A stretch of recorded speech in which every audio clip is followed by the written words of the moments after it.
A thief steals a car from outside a home while the owner is sleeping. It is a scene repeating itself too often.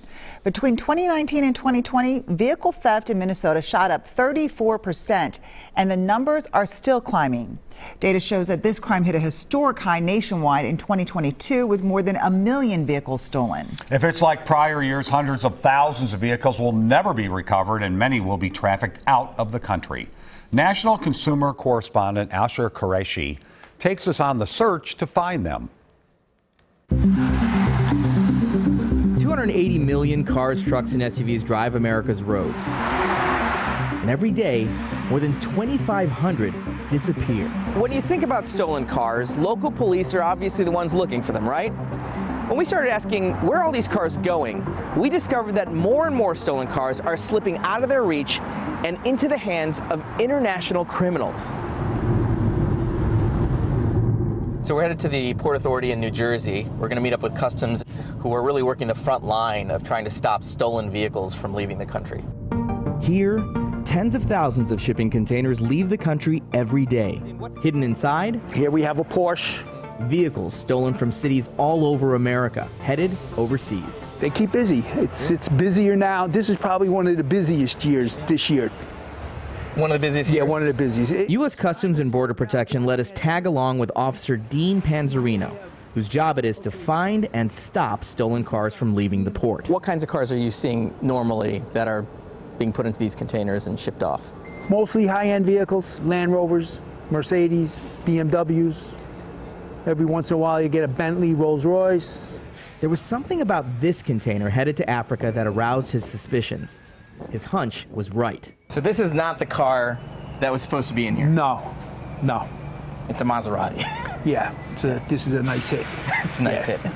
Hidden behind that Maserati? We have a nice BMW in here. X8. And that's a Ford, probably an Explorer.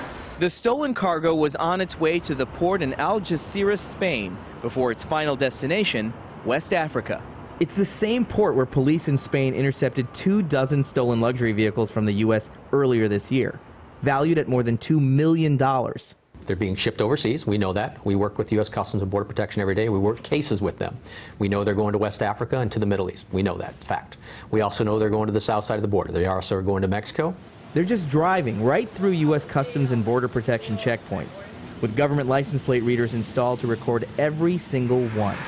Those readers last year recorded more than 2,800 stolen cars driven into Mexico from California, Arizona, and Texas. Only 144 were seized, according to Customs and Border Protection. I think that's absolutely disgusting. Chris Clark's SUV was stolen from outside his Los Angeles apartment while he slept. By the time he woke up, it was already in Mexico.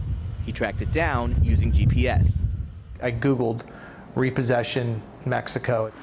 He and the repo company led Mexican police to the thief and the stolen car. He says it was much easier for the thief to get the stolen SUV out of the U.S. than it was for him to get it back in. So I was coming into the U.S. border, and I told the gentleman what had happened, and he didn't believe me. After he snapped this picture as he approached the border, he was arrested for driving a vehicle that was reported stolen, his own. I was detained for about 5 hours. That was probably a little bit eye-opening for me. Responsible for some stolen cars leaving the country? Organized crime. The cartels are constantly looking for vehicles that can be used and be militarized in Mexico. Mark Lipa showed us video investigators obtained of cartel operatives stealing an SUV in the middle of the night. This particular organization, this particular cell, stole over 600 vehicles and exported them into Mexico. Most of those cars, like this Jeep in Texas, stolen while the owners slept.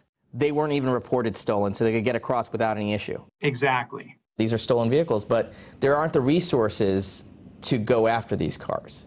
That becomes a challenge because you have to have a law enforcement entity in between that border crossing that's able to interdict it on a traffic stop. Because the cars are moving. Generally, they're moving.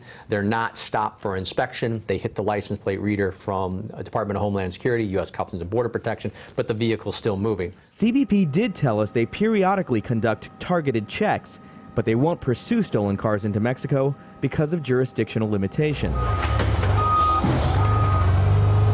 Back at the port in Newark, Dean Panzerino's team leads the nation in stolen car seizures at seaports. They've recovered 288 since October. But considering the millions of containers that set sail from here every year, there's only so much this team can do. Work it so hard during the day. When I leave here at night, in my mind, I got the stolen cars and nothing got past me. I know that ain't true, but that's how I feel.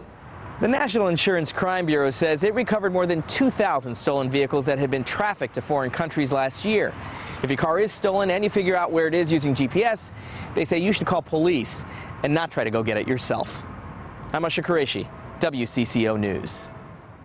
A WCCO investigation found some cars stolen in Minnesota are also ending up overseas.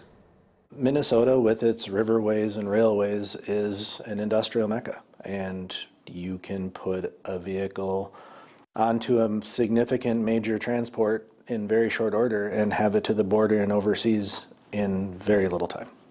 Tonight at 10, we're going to dig deeper into what's happening here and the one thing we can all do to help keep our cars safe from thieves.